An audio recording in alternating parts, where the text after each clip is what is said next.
Tamil traders அனைவருக்கும் வணக்கம். தற்போதைய சந்தை மார்க்கெட் சைக்கிள்ல எடுத்துக்கிட்டீங்க அப்படின்னா, பங்கு சந்தையில எல்லாருமே டேட்டாவை பார்க்குறாங்க. ஆனா நாலேஜ் உள்ளவங்க மார்க்கெட் சைக்கிளை புரிந்து பங்கு சந்தையின் இதில் உற்று நோக்குகிறார்கள். முதலீடு செஞ்சு வெற்றி காணுங்கள். பெரிய நிறுவனங்கள் உள்ளடக்கிய லார்ஜ் கேப் பங்குகளை விட மிட் கேப் மற்றும் ஸ்மால் கேப் குறியீட்டுகள் வலுவான ஆல்பா வளர்ச்சியை வழங்க வருகின்றன. சந்தை தற்காலிகமாக ஒரு கன்சால்டேஷன் ஒருங்கிணைப்புக்குள்ள அடைந்தாலும் இந்தியாவின் உள்கட்டமைப்பு மேம்பாடு, இன்ஃப்ராஸ்ட்ரக்சர் கேபெக்ஸ், உள்நாட்டு உற்பத்தி, மேக் இன் இந்தியா மற்றும் மின்சார வாகன இவி எக்கோசிஸ்டம் சார்ந்த சுழற்சிகள் மிக வலுவான வளர்ச்சி பாதையில் உள்ளன. இதுல பெரும்பாலும் மிட் கேப் மற்றும் ஸ்மால் கேப் பங்குகளே இருப்பதனால் லார்ஜ் கேப்பை விட மிட் கேப் மற்றும் ஸ்மால் கேப் பங்குகள் நல்ல ஒரு ஆல்பா வளர்ச்சியை கொடுக்கப்படுது. அதே நேரத்தில் ஜேஎஸ்டபிள்யூ ஸ்டீல் இந்த கவர்மெண்டோடைய ஸ்கீமுக்கு ஏற்றாப்புல ஜேஎஸ்டபிள்யூ ஸ்டீலுமே ஆந்திர பிரதேசத்தில ராயலசீமா பகுதியில் ஒரு மாபெரும் ஒருங்கிணைந்த எஃகு ஆலையை இன்டகிரேட்டட் ஸ்டீல் பிளான்ட் அமைப்பதற்கான பணிகளை அதிகாரப்பூர்வமாக தொடங்கியுள்ளது. முதலீட்டு விவரம், இது ஒட்டுமொத்த திட்ட மதிப்பு 16,350 கோடி ஆகும். முதல் கட்டமாக பேஸ் 1 4,500 கோடி முதலீட்டில் 1 மில்லியன் டன் MTPA உற்பத்தி திறன் கொண்ட ஆலை அமைக்கப்படும். இந்த சூழல்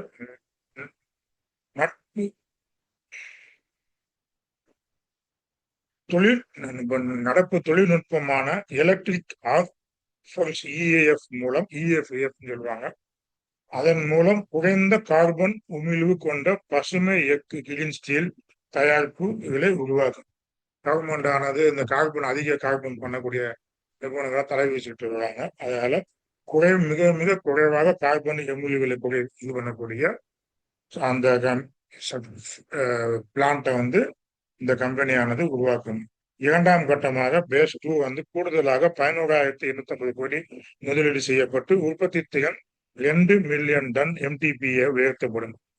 இதுதான் மார்க்கெட் சைக்கிள் அப்படின்னு சொல்லுவாங்க. வெறும் எண்களை மட்டும் பார்க்காமல் சந்தையின் தற்போதைய பொருளாதார சுழற்சிகளை கவனிப்பது முக்கியம். ஏன்னா இப்ப கவர்மெண்ட் ஆனது உள்கட்டமைப்பு இன்ஃப்ராஸ்ட்ரக்சர் மற்றும் பசுமையாற்ற கிளீன் எனர்ஜி, பவர் எக்கோசிஸ்டம் மற்றும் உற்பத்தி சார்ந்த நீண்ட காலம் முதல் தள முதலீடுகளை கேப்பஸை தொடர்ந்து அதிகரித்து வருது.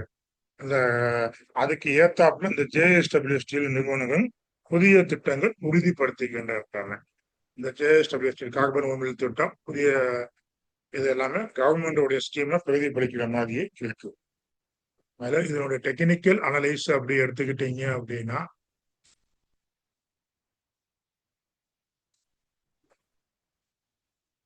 வேல்யூம் புறப்பையில கவனிக்கும் போது குறுகிய கால ஏற்ற இறக்கங்களுக்கு மத்தியில் புதிய பிரேக் அவுட் நோக்கிய அறிகுறிகள் ஜேஎஸ்டபிள்யூ ஸ்டீல்ல தென்படுகின்றன. RSI டைவர்சேஷன் போன்ற குறிகாட்டுகளும் சில பங்குகளில் அடித்தளத்தை இருக்கின்றன. அதனால பல பங்குகள் பாசிட்டிவ் செனரியால இருக்க வாய்ப்பு இருக்கு. அதே போல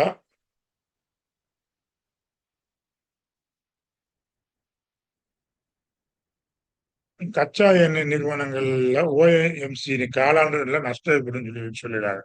தேர்தல் சமயத்தில் உலகளாவிய கச்சா எண்ணெய் விலை உச்சத்தில் இருந்த போது இந்தியாவின் அரசு பெட்ரோல் டீசல் விலையை உயர்த்தவில்லை. இதனால் இந்திய பொதுத்துறை எண்ணெய் நிறுவனங்களான IOC, PPCL, HPCL போன்ற நிறுவனங்கள் கடந்த காலாண்டில் டீசலில் லிட்டருக்கு 18 ரூபாய் 9 பைசா மற்றும் பெட்ரோலில் லிட்டருக்கு 6 ரூபாய் வரை நஷ்டம் ஏற்பட்டுள்ளதாக இந்த நிறுவனங்கள் அறிக்கை கூறுகிறது. அதே நேரத்தில் புதிய டீசல்ல பெட்ரோலில் எத்தனால் கலப்பதை போல கச்சா எண்ணெய் தேவையை மேலும் குறைக்க ஏற்கனவே 90% நம்ம இம்போர்ட் பண்ணிட்டு இருக்கிறதுனால கச்சா எண்ணெய் இறக்குமதி குறைக்க மேலும் 15% ஐசோபியூட்டனால் கலக்கும் திட்டத்தை அரசு கொண்டு வருகிறது.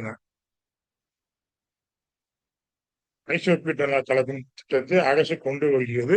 இது இன்னும் மதிப்பீட்டு கட்டத்திலே தான் இருக்கு. கொள்கை அறிவிப்பு மட்டுமே, ஏன் இன்னும் கொள்கை அறிவிப்பு கூட வெளியாகவில்லை.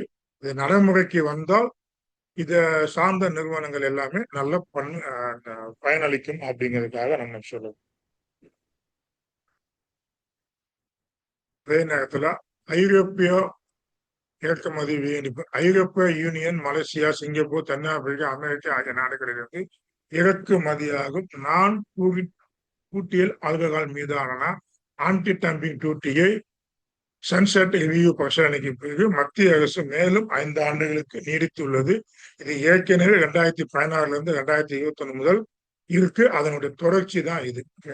இதனால் அல்கைன் அமீன்ஸ் இந்த ஆன்டி டம்பிங் டியூட்டி போட்டு இருக்கிறதுனால கெமிக்கல் செக்டர்ல அல்கைன் அமைன்ஸ் அப்படிங்கிற இது அலிபாடிக் அமைன்ஸ் தயாரிப்பில் உலகளாவிய செயல்படும் ஒரு முன்னணி ரசாயன நிறுவனமாகும். அமெரிக்கா மற்றும் மலேசியா போன்ற நாடுகளிலிருந்து இறக்குமதி செய்யப்படும் பீட்டலர் ஆல்கஹாலுக்கு இந்திய அரசு ஆன்டி டம்பிங் டியூட்டி விதித்துள்ளதால் உள்நாட்டு கெமிக்கல் துறைக்கு நல்ல உத்வேகத்தை தந்துள்ளது. இதை பத்தி வீடியோ பார்த்துட்டோம். கடந்த சில ஆண்டுகளாக கெமிக்கல் துறையில் ஏற்பட்ட மந்த நிலையின் காரணமாக இந்த பங்கானது கடுமையான சரிவை சந்தித்து தற்போதைய வரி விதிப்பு மற்றும் ஆகசை டெக்னிக்கல் ஆகசை டைவர்ஷன் போன்ற குளிர்காட்டுகள் இப்பங்கு ஆல்கைன் அமீனுக்கு அடிமட்டத்திலிருந்து மீண்டும் ஒரு புதிய ஏற்றத்திற்கு தயாராவது அது காட்டுகிறது. இருக்கு ஆல்கைன் அமீன் பங்குக்கு. இதனால் பியூட்டனல் ஆல்கஹால் தயாரிக்கும் இந்திய கெமிக்கல் நிறுவனமான அல்கைன் அமீன் 2021 மல்டிபேக்கராக இருந்தது தற்போது சரிவில் உள்ள பங்கு. அதே நேரத்தில் ஆந்திரா பெட்ரோ கெமிக்கல், இந்தியன் சைக்கிளாட்டின் மற்றும் ஆரியா டர்க் பாராமெடிக்கல் ஆகிய பங்குகளின் விற்பனையும் லாபம் அதிகரிக்க வாய்ப்பு உள்ளது. அதில் மெயினானது இந்த ஆந்திரா பெட்ரோ கெமிக்கல் தான். இந்த நடைமுறைக்கு வந்துச்சு அப்படின்னா இந்த கம்பெனி தான் பெரும்பாலும் நல்ல பயன்பட வாய்ப்பு இருக்குங்க. அதோட சேர்ந்த மற்ற நிறுவனங்களை நீங்க பார்த்து வச்சுக்கோங்க. இந்தியன் கைக்கில ஒரு கெமிக்கல் கம்பெனி அதை பார்த்து வச்சுக்கோங்க.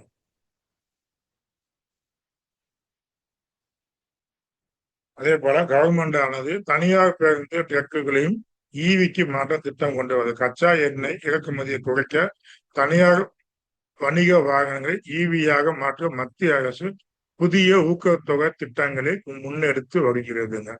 தனியார் ஈவி பேருந்துகளுக்கு ஊக்கத்தொகை ஜூன் 30, 2026 12,000 கோடி ஒதுக்கியிருக்காங்க. அதே நேரத்தில் தனியார் ட்ரக் பஸ் இயக்க திட்டம் பரிசீலனையில் 8,700 கோடி, 1 பில்லியன் இருக்குங்க. PM பஸ் சுவா திட்டத்தின் 20,000 கோடி தொகை 169 நகரங்களில் 10,000 அரசு நகர பேருந்துகளுக்கானது. இது தனியார் திட்டத்திலிருந்து வேறுபானது. பயன்படக்கூடிய முக்கியமான பங்குகள் எடுத்துக்கிட்டீங்கன்னா Ashok Leyland, Eicher motor, Kolkata cleantech, Tata motors நிறுவனங்கள். மின்சார பேருந்துகள் தயாரிப்பில் முழுமையாக கவனம் செலுத்தும் நிறுவனம் எடுத்துக்கிட்டீங்க அப்படின்னா கோல்கட்டா கிளீன்டெக். இது பினான்சியல் இயர் 2026 2,312 கோடி ரூபாய் வருவாய் ஈட்டியுள்ளது. தற்போதைய விலை ஜூன் 3 1,400 1,552 உச்சம் 1,714, 82 தாழ்வு 866 லோ. தற்போதைய விலையில் இருந்து வரலாற்று உச்சத்தை நோக்கி செல்ல உறுதியாக 1,600 மேல பிரேக் அவுட் பண்ணுச்சுன்னா நல்லா ஆகும். இதோட PE விகிதம் 73x மேல இருப்பதால் மதிப்பீடு அதிகமாக உள்ளது என்பது கவனிக்கத்தக்கது. ஆனால் இந்த பங்கு நல்லா இருக்கும். JPM ஆட்டோவும் இந்த இதை ஞாபகம் வச்சுக்கோங்க. அதுவும் பசு கம்பெனில தயாரிக்கக்கூடிய நிறுவனம். அதே நேரத்துல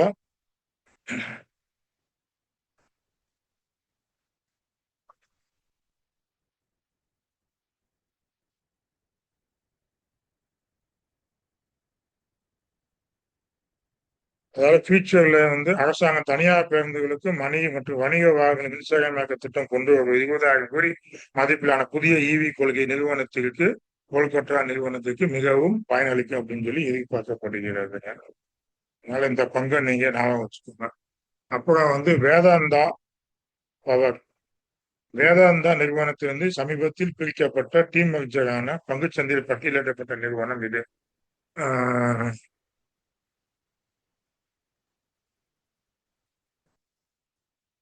குவார்டர் 1 பினான்சியல் 2027 வணிக அப்டேட்டின்படி மின்சார விற்பனையில் 38% இயர் வளர்ச்சி பதிவு செய்துள்ளது வேதாந்தா பவர். இது ஓகேங்களா? கவனிக்க புதிதாக பட்டியலிடப்பட்ட பங்கு என்பதால் நீண்ட கால தரவு இல்லை.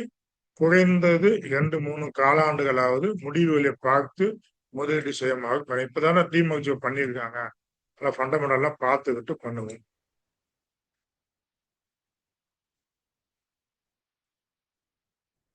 ப்ளூ ஸ்பிரிங் என்டர்பிரைசஸ் சிறிய மார்க்கெட்டில் பெரிய ஆர்டர். இது குயின்ஸ் கார்பரேட் நிறுவனத்துல இருந்து 2025 டிமர்ஜரான உள்கட்டமைப்பு சேவை நிறுவனங்கள். The Blue Spring Enterprises faculty management, securities, engineering, asset management, அதன் துணை நிறுவனமான ஸ்டெட்டாக் engineering service, Vedanta aluminium metal இடமிருந்து 1215 மெகாவாட் கெப்பாசிட்டி பவர் பிளான்ட்டுக்கான OMR ஒரிஜினல் மெயின்டெனன்ஸ் ஒப்பந்தத்தை பெற்றுள்ளதுங்க. புதிய ஆர்டர் மதிப்பு 1437 கோடி. ஒப்பந்த காலம் அடுத்த 5 ஆண்டுகள், ஆகஸ்ட் 1 முதல். தற்போதைய மார்க்கெட் கேப்பு 1850 தான் இருக்கு. 52 வீக் கையில் 131, 52 வீக் லோ 42. இது ஜூன் 11, 2025 குயின்ஸ் கார்பரேட் டிமர்ஜரான நிறுவனம். இந்த பங்குக்கும் நல்ல ஆர்டர் கிடைச்சிருக்கனால இந்த பங்கை வாட்ச் லிஸ்ட்ல வச்சுக்கோங்க. இது 52 ரூபாய் லோல இருந்து சுமார் 131 ரூபாய் 52 வீக் கையில் 210% மீண்டு வந்தது. இதே துணை நிறுவன சமீபத்தில் PAL பேல்கோவிடம் இருந்து 2049 கோடி மற்றும் வேதாந்தா பவரிடம் இருந்து 406 கோடி மதிப்பிலான ஆர்டரை பெற்றுள்ளது. தொடர்ச்சியான ஆர்டர் வெற்றி நிறுவனத்தின் நம்பகத்தன்மையை காட்டுகிறது. ஏற்கனவே குயின்ஸ் கார்பரேட் நல்ல கம்பெனி, அதுல இருந்து பிரிஞ்ச ப்ளூ ஸ்பிரிங் என்டர்பிரைசஸ் நல்லா இருக்கு. தகவல்ல ஞாபகம் வச்சுக்கோங்க. அப்புறம் எஸ் பேங்க் மறுசீரமைப்புக்கு பின் வலுவான குவார்டர் 1 பினான்சியல் 2020 குறுக்கஞ்சல் எதிர்பார்க்கப்படுகிறது. கடன் வளர்ச்சி இயர்ல 18% வளர்ச்சி அடைஞ்சிருக்கு. டெபாசிட் வளர்ச்சியும் 14% வளர்ச்சி அடைஞ்சிருக்கு. கிரெடிட் அண்ட் டெபாசிட் விகிதம் 90.5% இருக்குது. லிக்விடிட்டி 138%. மூலதான திரட்டும் ஏற்கனவே 16,000 கோடி வரைவிலான ஈக்விட்டி அண்ட் பாண்டு மூலமாக வருமானத்தை ஃபண்ட் கலெக்ஷன் பண்ணணும்னு சொல்லி முடிவு பண்ணியிருக்காங்க. 25 இந்த முக்கியமான 52 வார தடைநிலை இது உறுதியாக உடைத்தால் 30 என்ற இலக்கை நோக்கி எஸ் பேங்க் ஆனது வகலாம். கோட்டர் சற்று சரிந்திருந்தாலும் காசா விகிதம் 35% இருந்து 32% குவிந்து இருப்பதையும் நீங்கள் கவனத்தில் கொள்ள வேண்டும். அதே போல ஒரு பங்கை நீங்க வாட்ச் சேர்க்கணும் அப்படின்னா முதல்ல அதனுடைய அடிப்படை வலிமையை பாருங்க, கடனை பாருங்க, குறைந்தது பேலன்ஸ் ஷீட்ல அதாவது நம்ம பார்க்கணுங்க.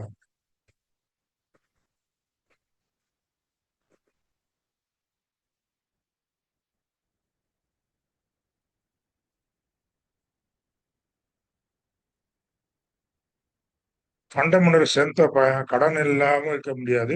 கடன் இருந்தாலும் அதை கடன் திரும்ப அடைக்கக்கூடியதா பாருங்க. பேலன்ஸ் ஷீட்டை மதிப்பீடு பண்ணுங்க. வேல்யூவேஷனை பாருங்க. PE ரேஷியோ தற்போதைய விலை நியாயமாக PE ரேஷியோவோட நியாயமாக இப்ப கரண்ட் பிரைஸ் உள்ளதா என்பதை பாருங்க. எஃபிஷியன்சி அண்ட் ப்ராப்பர்ட்டி அதாவது செயல்திறன் எப்படி இருக்கு அப்படிங்கிறத பார்த்துக்கோங்க. நிறுவனத்தின் ROCE மற்றும் ROE விகிதங்களை நிலையாக இருக்கிறதா என்பதை பார்த்துக்கோங்க.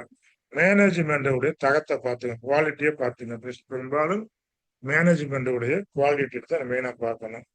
நிறுவனத்தின் மீது ஏதாவது சட்ட சிக்கல்கள் அல்லது நம்பகத்தன்மையை சார்ந்த புகார்கள் எதுவும் உள்ளதா அப்படிங்கிறத நீங்க எல்லாம் ஆராய்ச்சி பண்ணி பார்த்துக்கோங்க. இதெல்லாம் பேலன்ஸ் ஷீட்ல இதுல பார்த்துக்கோங்க.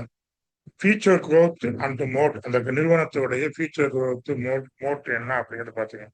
அடுத்த 5 இருந்து 10 ஆண்டுகளுக்கு இந்த துறைக்கான தேவை இருக்குமா நீடிக்குமா அப்படிங்கிறத பார்த்துக்கோங்க. இப்ப JSW ஸ்டீல் பார்த்துச்சு அப்படின்னா அது கிளீன் எனர்ஜி உடைய கார்பன் உரிமைகளை கொண்டு கவர்மெண்டோட திட்டத்தோட ஒப்பிட்டு பண்ணுறதுனால அடுத்த 5 ஆண்டு 10 ஆண்டுகளுக்கு அந்த கம்பெனி நல்லா இருக்கும். இப்போதைக்கு கன்சல்டேஷன் ஆனாலும் நல்லா இருக்கும். இந்த மாதிரி நம்ம ஒரு பங்கை தேர்ந்தெடுக்கணும் அப்படின்னா இந்த மாதிரிலாம் பார்த்துக்கோங்க. மேனேஜ்மெண்ட் எது ரெட் பிளாக் இருக்கா அப்படிங்கிறத பார்த்துக்கிட்டு முடிவு பண்ணுங்க. பங்குச்சந்தையில எந்த ஒரு பங்கையும் மற்றவர்களோ கூறுகிறார்கள் என்பதற்காக கண்மூடித்தனமாக வாங்காதீங்க. உங்களின் சொந்த ஆராய்ச்சி மற்றும் நிதி ஆலோசகர்களின் ஆலோசனைப்படி முதலீடு செய்வதே உங்களுக்கு நல்லது. ஓகேங்களா? நம்ம பாட்டுக்கு ஏதோ ஒரு நியூஸ் பார்த்துருப்போம். அது நியூஸுமே தவறான நியூஸா வரலாம். இப்ப நான் பிரிண்ட் போட்ட நியூஸ் கூட தவறா கூட இருக்கலாம். நாங்க நியூஸே சொன்னாலும் அந்த நியூஸ் நம்பகத்தகமான நியூஸா அப்படிங்கிறதையும் நீங்க ஆராய்ச்சி பண்ணணும். ஸ்மார்ட் தமிழ் ட்ரேடர்ஸ் சொன்னாப்ல அப்படின்னு சொல்லிட்டு நீங்க பார்த்துக்க கூடாது.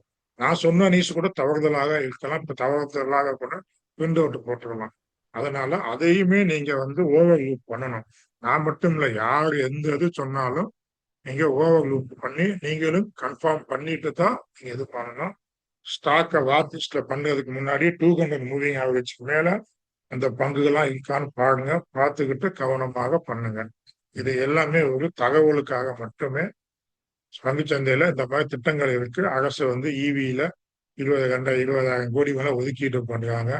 எல்லாமே பிரைவேட் பஸ், கவர்மெண்ட் பஸ், போல ட்ரக்கு எல்லாமே ஈவில கொண்டு வர போறேன்னு சொல்லிக்கிட்டு இருக்கிறதுனால அதனால் பயன்படக்கூடிய பங்குகளை நம்ம பார்க்கிறோம். மற்றபடி ஒண்ணுமே இல்லை.